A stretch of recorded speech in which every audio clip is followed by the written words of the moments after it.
Welcome to the Situation Report today. This is the show where we do our very best to give you the information and perspectives you need to navigate an ever-changing culture. My name is Jeremy Stolniker. I am your host today.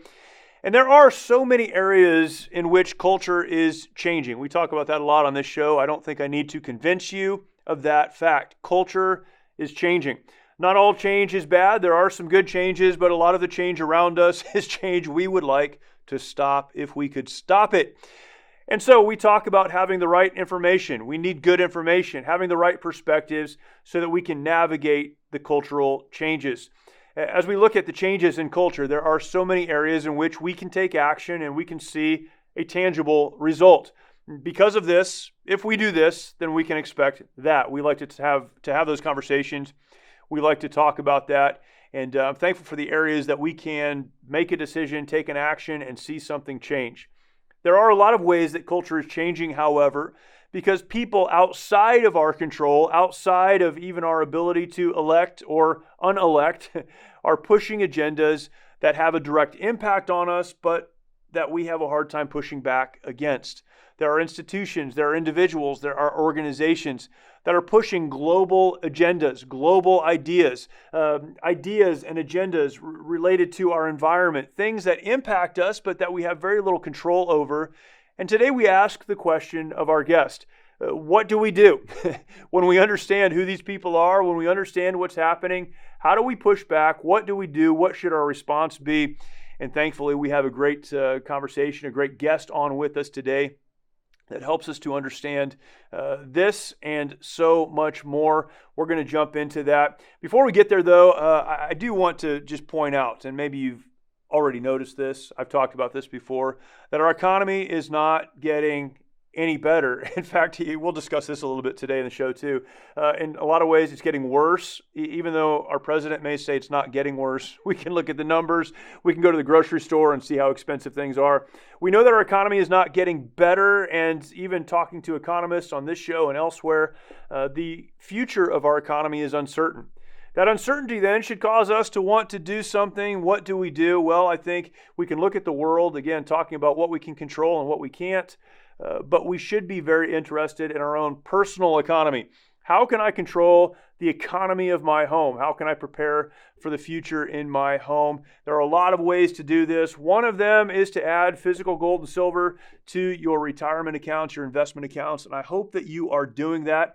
Where do we find the information about the best way to do that? If you're interested in learning more, and I think you should, you need to call Lear Capital today for your free Precious Metals Investor Guide. You can also ask about Lear Advantage IRA that lets you transfer or roll over your old 401k or IRA into a gold and silver tax advantage IRA. Plus, Lear, among other things, is offering free shipping and up to $15,000 in bonus gold or silver with a qualified purchase. Here's what I'm going to ask you to do. Call for details at 800-489-6450. Lear Capital is the most rated precious metals company on Consumer Affairs with a near perfect rating on Trustpilot. Call them at 800-489-6450, 800-489-6450. Call that number, get their free kit. You will see how gold has performed during periods of inflation, government debt, interest rate hikes, economic crashes, even wars. In all of those, gold has been a financial bedrock. Please check them out. You can call that number, 800-489-6450. If you don't want to call, you can simply click the link that is below in our show notes and the show description. And I think the very least, you should investigate what Lear has to offer and see if that is right for you. We now get to our interview with Natalie Winters.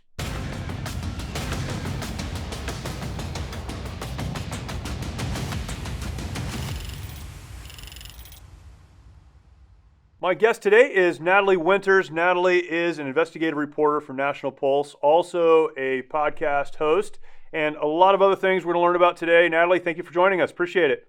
Thank you so much for having me. Yes, ma'am. Let's start with, I've got some specific questions, and you've written about so many very interesting things. We're going to talk about the green energy movement and some other things we'll get to. But before we get there, for those that don't know you, give us your background. How does one get into the work that you're doing?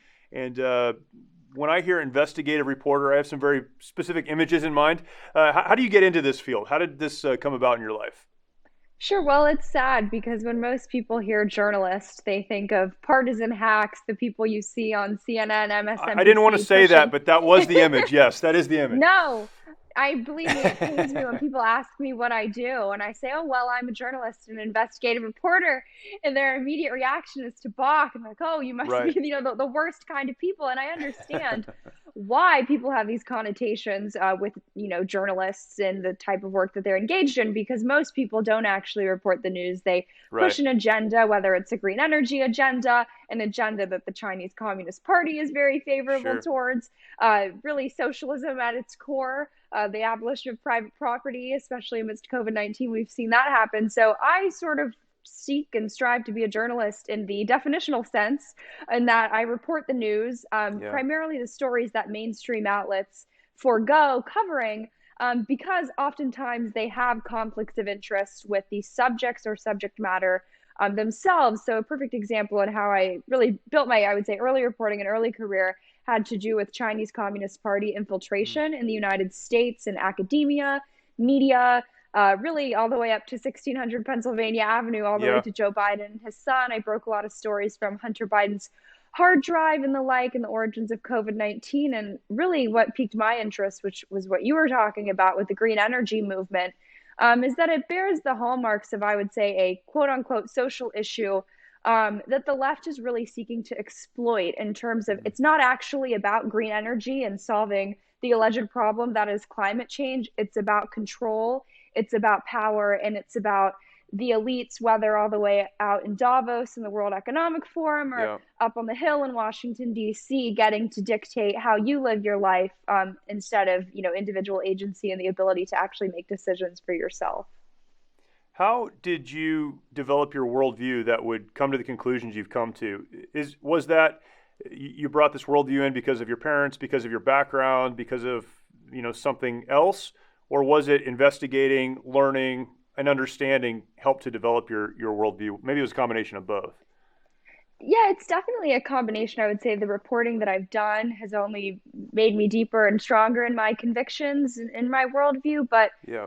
I think, to me, the most interesting part, I'm certainly an anomaly. I don't know which generation I'm a part of, Generation Z, whatever it is. I'm a Right. young female. I'm actually from Right. Los Angeles. So in Right. terms of the archetype of what my politics should be, I don't really fit that mold or that design. So through that, you always have to really educate yourself when you kind of go against the grain. But I think that it's not even really a political worldview that I have, in the sense that it's more just, I see the world oriented, and that you have the ruling Yeah. class, people epitomized by the World Economic Forum, the Biden family, people who are really corrupt and get away with it, and then the rest of us, who have to suffer at the hands of these people, the tyrants Yeah. like Fauci, who issue mask decrees even when the science isn't there. And I think recent events, and you've seen it in the shifts in polling, of people have become more conservative, I think more sort of cognizant of the corruption that is plaguing the Democratic Party, but amidst COVID-19, because I think that was a scary dose of what unchecked government power can Yep. do to your everyday life. So I would say, just, looking around and seeing the reality outside my window, made me have the worldview that I do. So I'm here in California as well. I grew up here. I've spent my Sorry. life here. I've raised my family here. Yeah. So this is where I'm from, and I'm happy to live here. But the politics of the state are insane. Um, I look at things like the green energy movement, and in California, you can't not see it. Ironically, a couple of weeks ago, our governor said that by 2030, we would all be driving electric cars. And within a couple of days, he then came out and said, please don't charge your electric car. We don't have the power grid to support it. So super interesting to watch. You mentioned that the goal, or one of the goals of the green energy movement, or the green movement, is control, it's power. I agree with that. I just struggle with it as someone who understands that this will not only impact us living here, but it will have to impact those who are leading our state.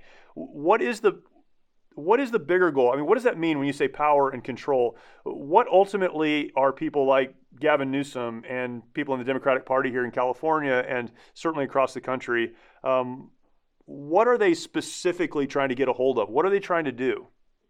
Sure. Well, taking off my journalist cap and just kind of telling my life experience as a former Yeah. California resident, now a Florida refugee. Everyone's Um, in Florida now. I feel like everyone I'm talking to is in yes, Florida. I've been invited there many, many times in the last week. yes. I recently moved here. It was the best decision I ever made.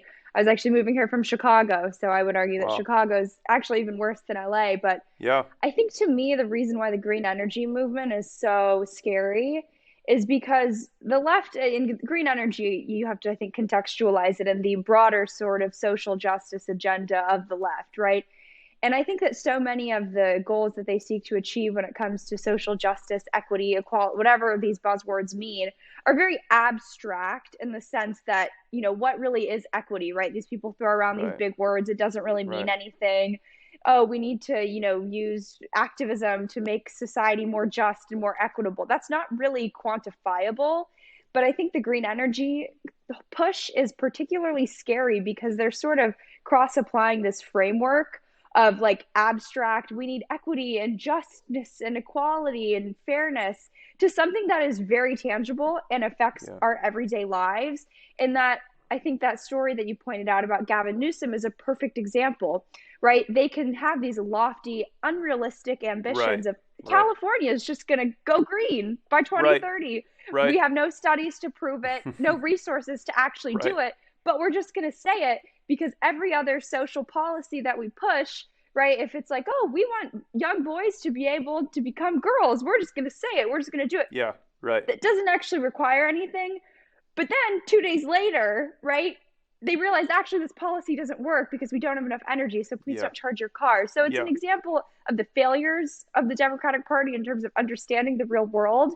But I think when you get into the more controlling your life aspect, and this has to do with the recent story that I put up, is how the green energy push is actually causing shortages of certain elements that are Yeah. really critical to food supply and fertilizer usage. MyPillow is having their biggest sheet sale of the year. You all have helped build MyPillow into the amazing company that it is today. Now, Mike Lindell, inventor and CEO, wants to give back exclusively to his listeners. The Percale and Giza Dream bed sheet sets are available in a variety of colors and sizes, and they are all on sale for as low as $29.98 with our listener promo code. Order now, because when they're gone, they're gone. The Percale and Giza Dream sheets are breathable and have a cool, crisp feel.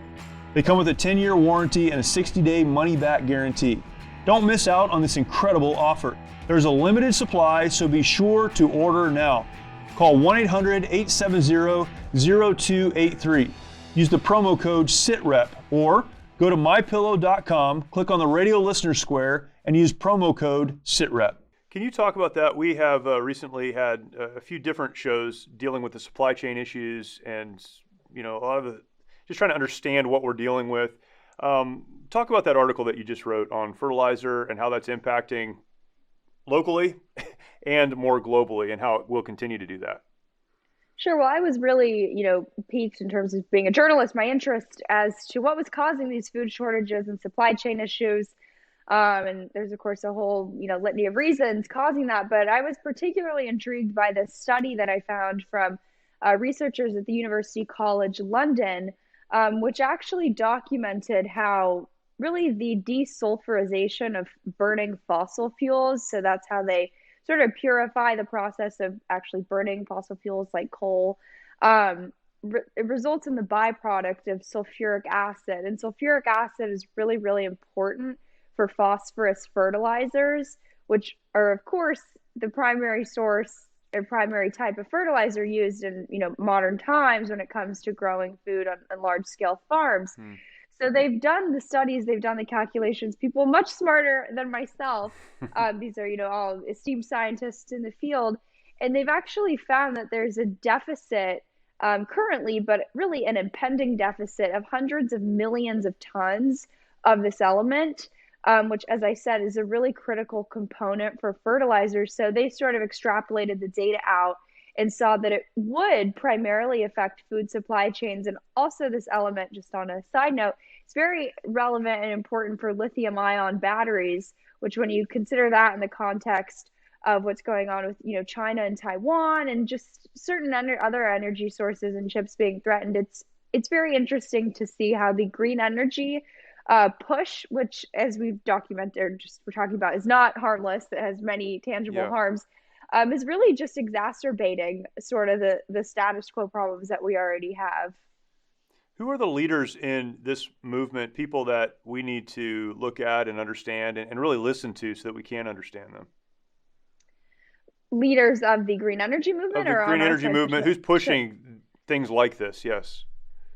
Well, I think it's a difficult question to answer, because it's nebulous by design, right? The left has control of so many institutions, Right. so they have a whole, kind of process how they, like, for example, we just put out a recent story about how in the span of like 1 week, every mainstream media outlet started pushing this story about how human urine was a solid alternative for fertilizer usage, which is disgusting and is, worse than eating bugs, Right. which they also want us to do. But Sure. that was like a perfect example, like, story aside, how in lockstep the mainstream media gets together to push an agenda. But then the Yep. question, of course, becomes, where does that agenda come from? And Who is coordinating that? Right. I don't think, Yeah.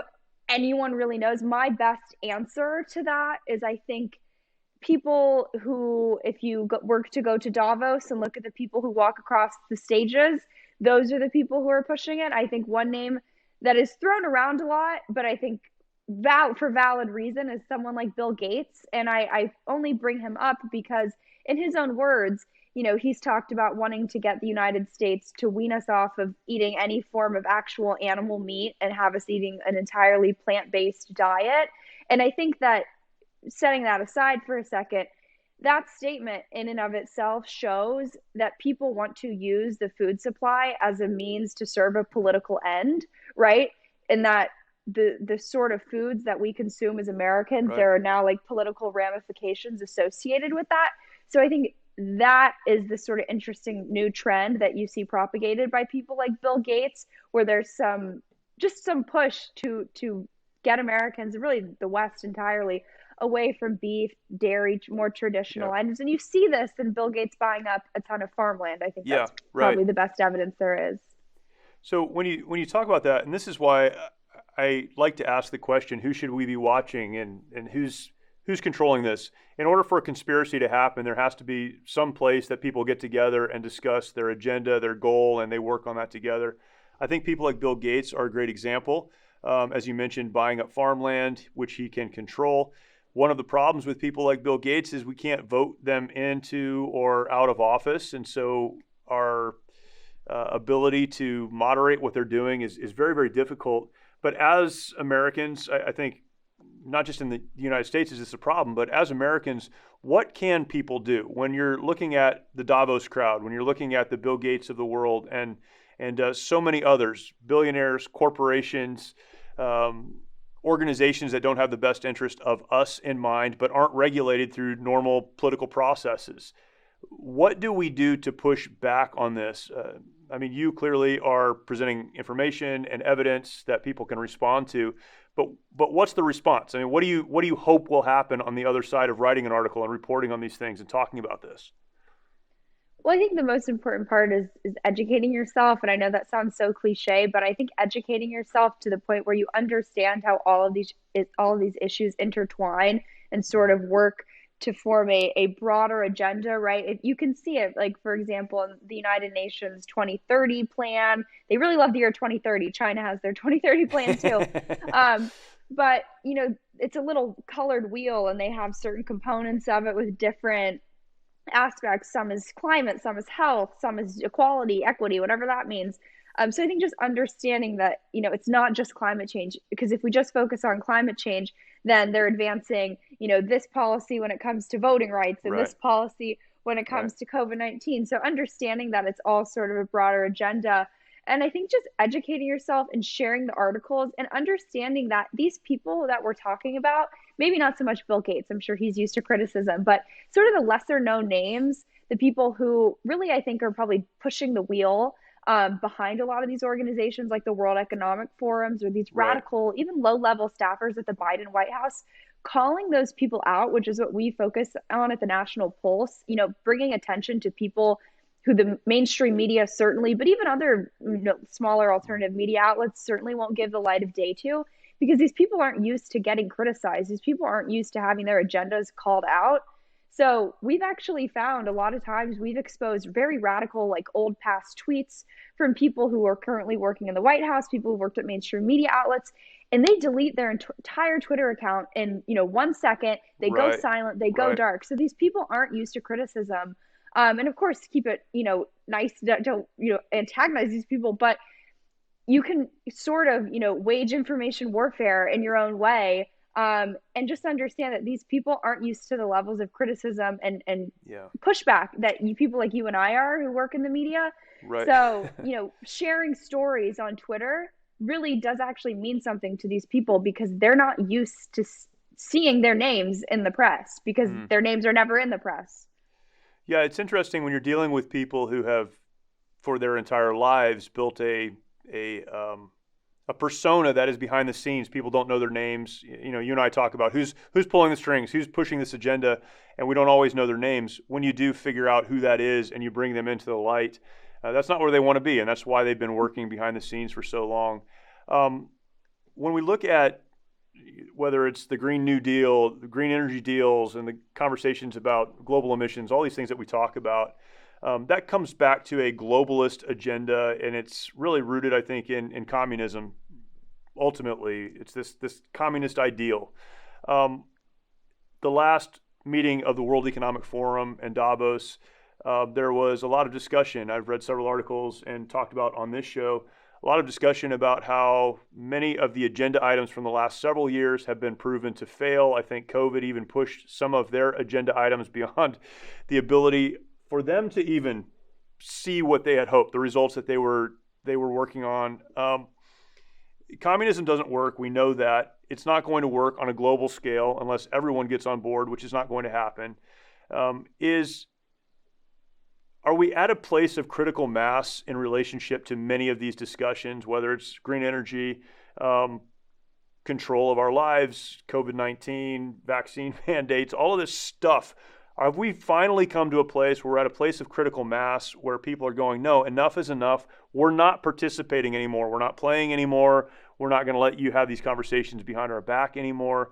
I could sum it up this way. Is globalism dying, or are we just in the next iteration and there's more to fight on? That was a lot of words. But if you can get something out of that, hopefully you understand what I'm saying. Are we at a place where people have finally opened their eyes to what's happening and said, no, we're not going to take that? Well, I think the answer to that question is complex, but I think I like the to ask issue complex questions. which is good. Most interviews that I do, I'm like, half asleep. But I think the issue is for the globalists is that their policies are actually being implemented right now, and they're not doing too well because they weren't designed to really ever be implemented, right? Like the Communist Manifesto, it was better in the book than it was in practice. So I think that's the issue. But I think the bigger question is, I don't think that the globalists care, because they weren't implementing these policies because they thought it was going to help everyone, right? They weren't using some utilitarian calculus when they were figuring out the sort of agendas they want to set. So I think the question is not, are their policies, working? Are they helping people? No, obviously not. They're getting wealthy, right? Bill Gates' bank account is ballooning, but everyone else's isn't. But I think that the bigger question is, that's not the variable for what dictates the agenda of bodies like the World Economic Forum. It's not how their policies are actually performing. It's how they themselves are performing. So I think they're doing pretty hot. They're doing pretty well right now. COVID-19 was like the best thing that ever happened to them. So I think in that sense, globalism in practice is dead. It has been for a long time, right? Most people don't support open borders, and most people love their country and are patriots and hopefully nationalists at heart. But I don't really think the globalists, as you said, they aren't elected officials, so it doesn't really matter. Their power is derived from their wealth and their control of institutions, which there's no easy way to, get a recall like you did on Newsom for just the entire existence of the World Yeah, Economic right. Forum and Sure. Klaus Yeah, Schwab. sure. So who knows, I think is the answer. But we should always have hope. Yeah, one of the things I think we've done well as Americans historically is we've just kind of said we don't care what they're doing over there. We've been pretty good about that. I mean, we were born out of that, and historically we've done pretty well with that. And now we're at a place where we have an administration, we have politicians, we have systems in place that are dragging us into that. And honestly, my personal opinion is that one of the reasons that Donald Trump was pushed back so strongly, and they're trying to silence him, is because he didn't want to drag America into kind of the globalist agenda, and he pushed back on that. So that's happening. They don't care. I agree with you. What can we do as Americans to get back to the place where we can say, go ahead and do that there, that's fine, but we're not going to participate in that? How do we get back as a country to a place of understanding what America is and being proud of our country and pursuing the ideals on which we were established? I agree. Hope is very important. We have to maintain hope. I have hope. But that hope has to have action associated with it and tied to it. What is the action that average Americans should be engaging in right now?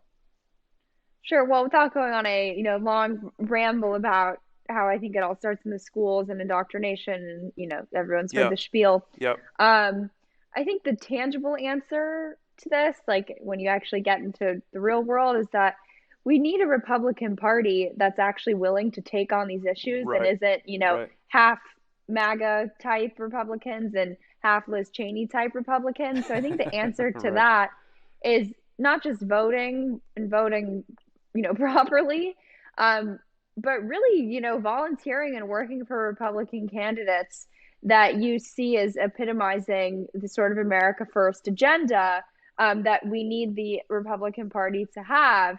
I think that's probably the most tangible thing to actually effectuate any change, because at the end of the day, it's Congress that has the power, and of course the president too, but at least coming up with the midterms. To actually, for instance, there was a bill just introduced to withdraw all U.S. taxpayer funding to the World Economic Forum. Of course, Trump tried to do that with the World Health Organization. Right. I say do it with the UN. Yeah. But I think we need people who actually want to use, the power of the purse to actually go after these groups and not just kind of sit passively and go to Davos and hang out and party. Yeah, no, it's good. And I definitely agree that information is so powerful, and a lot of folks just don't know and haven't known. And I do feel like people are waking up. They're trying to understand. They want to know. They don't always know where to go for that. The National Pulse is one of those places. Can you talk about what happens there, what you write about, what you report on, and even your podcast? Some great information, and it's very accessible to people, which is something that a lot of things aren't. Can you talk about that a little bit? Because that is very, very powerful and helps people know how they should vote, how they should think, how they should look at what's happening in the world. Yeah, well, if you just go to thenationalpulse.com, you can read all of our articles. We publish a couple pieces a day. I focus primarily on doing exclusive reports, like I said, into the Chinese Communist Party and how they Yep. infiltrate the United States, but also this sort of, I would say, the agenda that emanates out of Davos that we see going on here, which of course is in partnership and allyship with the Chinese Communist Party and a lot of not just Democrats, but establishment Republicans up on Capitol Hill. So it's kind of the, evil triple threat. People I don't want to be anywhere near. Which is why I love Florida. But that's what we focus on primarily. And we also, speaking of how you can get involved, we have a whole entire Discord community of people who support our work, but also give us tips on stories on what's happening in their local communities, their local schools. And people just connect, and it's nice to share the news and get different perspectives. My editor, Raheem Kassam, he and I both used to be on Steve Bannon's War Room. We jump in the chat every now and then to talk with you guys and sort of understand what's going on. So it really is a community in that sense. But we publish, like I said, a lot of exposés and exclusive reports. Every now and then we do opinion commentary, but I think the right has enough bad opinions. There's a lot of that, yes. I won't add another one. So I like to focus on fact-based reporting. That's awesome. Natalie, where can people follow you apart from National Pulse? Where can they follow the work that you do? I am at Natalie G. Winters on basically all social media platforms, even though I hate basically all of them. But that You're on all of them, though. I'm a contributor on the Mark Stein Show on GB News, so you can see me there usually every Tuesday. That's great. Natalie Winters, thank you so much. Really appreciate your time and your insight. Have a good one. Many of our veterans feel they need to fight their battles alone. This self-isolation has led to the staggering statistic of more than 20 veterans taking their lives every day. The mission of Mighty Oaks is to eradicate the veteran suicide epidemic and help our warriors change their legacies. We've been able to help over 4,000 veterans and first responders by equipping them with the tools they need to live the lives they were created to live. Our faith-based, peer-to-peer approach has one of the highest success rates of any program available today, offering hope and understanding to those who need it most. By aligning their lives to biblical principles, these men and women are able to lead their families, their communities, and our nation. It's your generosity that can make a difference in the lives of the men and women who have fought for our country and our freedoms. Now that they're home, don't let them fight alone. Learn more at mightyoaksprograms.org. Appreciate Natalie coming on the show and sharing with us the work that she is doing. It's so important for us to have people like Natalie on for a lot of reasons. One, her perspectives, of course, her insight, her understanding of these issues, and prescribing a path. What can we do about this? But beyond that, and this is one of the reasons I love to talk to people like Natalie, those who are doing investigative reporting and are sincere about that, actually reporting what's actually happening. On this show, I say this all the time. One of our goals is to get the information and perspectives we need to navigate an ever-changing culture. I can talk. We have guests on all of the time. But it's important for us to bring people like Natalie on who can talk about her own work, the work that she's doing at National Pulse, the podcast that she co-hosts there, all in an attempt to provide us with the information we need. So often we desire to do something, we desire to respond to what's happening in the world, but we don't really understand it. We need people who are truth tellers. We need people who are investigators. We need people who can gather the information, bring that together, and help us to understand what is happening in an actionable way. Natalie is one of the people doing that. Please go and check out her work. You can follow her on social media, of course. She mentioned that. Go to National Pulse. So much incredible information there. Their podcast as well, the community that she mentioned. All of that is there. If you listen to this show and you don't understand fundamentally how powerful and important the right information is for making good decisions, let me implore you, start understanding how important good information is. That's where we start. There are a lot of editorials, a lot of commentary, a lot of people explaining to you what they think about what's happening. That's fine, but we need to get to the core. We need to get to the root. We need to understand what is actually going on, and it's conversations like this that allow us to do that. If you're listening to this podcast and have not yet subscribed, please do that now. You can subscribe on your favorite podcast platform, probably the one you're listening on right now. Go ahead and subscribe. That would be fantastic. And then take some time, go over to YouTube, search for our channel, The Situation Report. You can find us there. You're on YouTube all of the time anyhow. Take a second, search for The Situation Report. You'll find us, subscribe, hit that notification bell, and leave us a comment.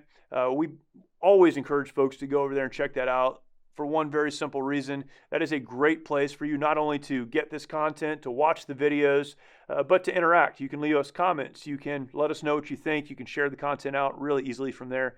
And again, you're there anyhow, so go ahead and check us out. Follow us there. That would be fantastic. You can also follow us on our social medias. Look for our social medias on social media. You know what I mean. Go over to social media, whatever you like, and search for The Situation Report. You'll find us there as well. And we'd love to connect with you. Thank you for joining us. Thank you for watching. Thank you for listening. And we look forward to talking to you next time. Many of you know that my day job is working for an organization called the Mighty Oaks Foundation. I've had the opportunity to work with the Mighty Oaks Foundation for a little over 10 years now, and very grateful for that opportunity. I served in the United States Marine Corps and left in 2003. When I came back from Iraq and got out of the Marine Corps, I transitioned and had some of the same struggles that many of our veterans today have. That transition time can be very, very difficult. I moved on with the help and support of my family and others in my close-knit community, and really, in many ways, tried to walk away from my service. It was too hard, too difficult for me to look back, to remember, to stay connected, and so I chose not to. About 10 years after I walked away, I was reconnected with many of the men that I had served with in Iraq and even before that Iraq deployment, and came to understand that so many of the men that I served with did not do well. I came home and I struggled, but I had a family around me and I had a community around me that helped me to get back on my feet and continue moving forward. So many of those that I had served with, however, did not have the same opportunity. They came home and didn't have that family around them, that community that could lift them up. And so they made some decisions that we talk about often in the veteran community. I was reminded about 10 years after my service that some of the men that I served with in Iraq came home and struggled and decided that it would be best for them to end their lives. Others who had not taken their lives, but who had struggled from one relationship to the next, from one job to another, and had never really gotten back on their feet.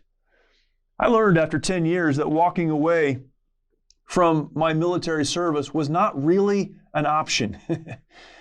You see, we think we can hang our uniform in the closet for the last time and walk away, but our obligation to those that we served with remains.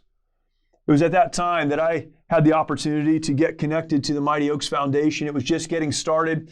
I met our founder, Chad Robichaux, and together we began to work on what is today a national nonprofit serving veterans, active duty service members, and more, the first responders in our community.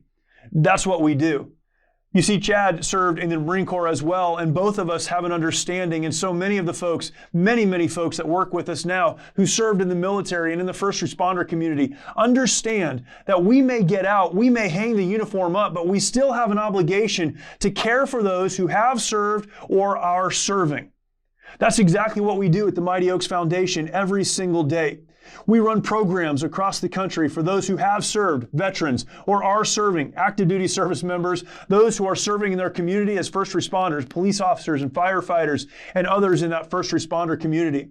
We serve them by helping them to understand that there is life beyond their service, that their identity should be wrapped up in more than a uniform or a job that they've done or are doing, that there is a purpose, that there is a plan. In fact, that God, the Creator, has something He intends for them, and that if they'll simply align their lives to the life that He has for them, so much of the trauma, so much of the difficulties, so much of their past, so many of those things that have a hold on them, they may not go away, but they won't maintain the hold and the control.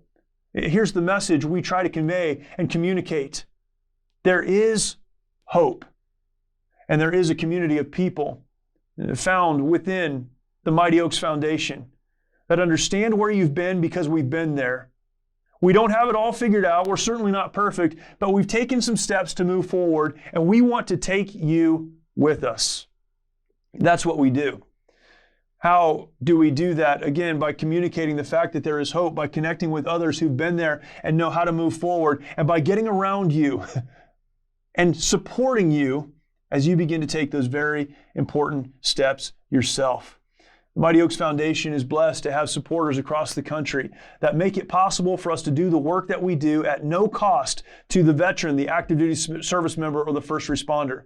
For you to attend our program, you simply need to set aside 5 days and come to one of our locations, one of our facilities. We'll do the rest. There will be no cost to you for the program, no cost for the transportation to get you to the program. We do all of the planning and all of the logistics. You simply need to get there. We want to remove every obstacle for you to get the help, the encouragement, the strengthening, the hope, the renewal that you need. We're thankful for the opportunity to do that. Perhaps you are not a veteran or a service member. You're not in the first responder community, but you care about those who have served and are serving our communities. Well, you may fall into the other category then. Perhaps you're someone that can support what we do financially to make it possible for those folks to come along. Maybe your support is not financial support, but you know someone in your community, in your town, in your church, in a club, or something else that you're a part of that could use this kind of support and encouragement. Plug them in. Let us help them. Let us get them on the road. No cost to them. We want to do the work, but we need you to get them to us. That was a lot of words. If you listen to the show, you know I say a lot of words sometimes. So let me point you to the one place where you can get all your questions answered. MightyOaksPrograms.org is our website, MightyOaksPrograms.org. There you will find more information about what we do as an organization. There's an application for those who would like to apply. Fill that application out. Our team will get back to you, set everything else up. If you would like to support the work of the Mighty Oaks Foundation, you'll find a place to do that there as well. And there is also a section for resources. So many of you know people who need help but may not start by coming to a program, attending a program, but they would read a book, they would watch a video, they would listen to a testimony. We have those resources there for you as well. So please come and join us at the Mighty Oaks Foundation's website, mightyoaksprograms.org. Our veterans, active duty members, and first responders need our support. Maybe you're in that category. You need our support, and that begins by going to the Mighty Oaks Programs website, mightyoaksprograms.org.